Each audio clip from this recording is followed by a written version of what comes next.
For some of us, many of us, Christmas is tough. Maybe we're just completely and utterly alone. Or maybe our families, our marriages, our lives are currently a huge disaster. Maybe we're worried about our kids, our bills, our health. Or we just feel kind of dead inside. Whatever it is, there's just this idea that when this time of year rolls around, we're all supposed to just feel good and cheery. And we want to feel good and cheery, but we don't. And then that stirs up all the reasons why we don't feel good and cheery and we feel worse. Now, I'm not going to sit here and pretend that I have any answers, because I don't, or tell anyone what to do, because I won't. But what I can say, very sincerely, is I get it. I think we all do, to some extent. And I can only share, very humbly, what seems to work for me.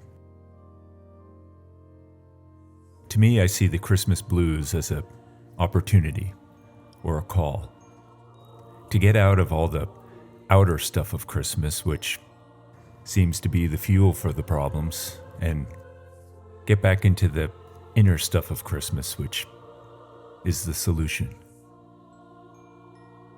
Okay, bear with me for a minute here. Our hearts are a very big place, like a universe. And inside the center of every one of them is a tiny, dark, cold little cave. Empty. Now picture two very weary travelers, out in the cold all alone, who need a place to stay. Imagine the woman with child. But there's something about her, pure, innocent, beautiful. Now imagine the man, strong, a protector, frantically searching for a place to stay, out there. But he keeps getting turned away.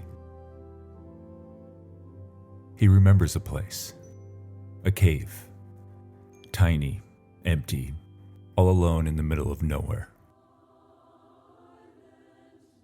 They're searching for your heart, a shelter, a place to start their family.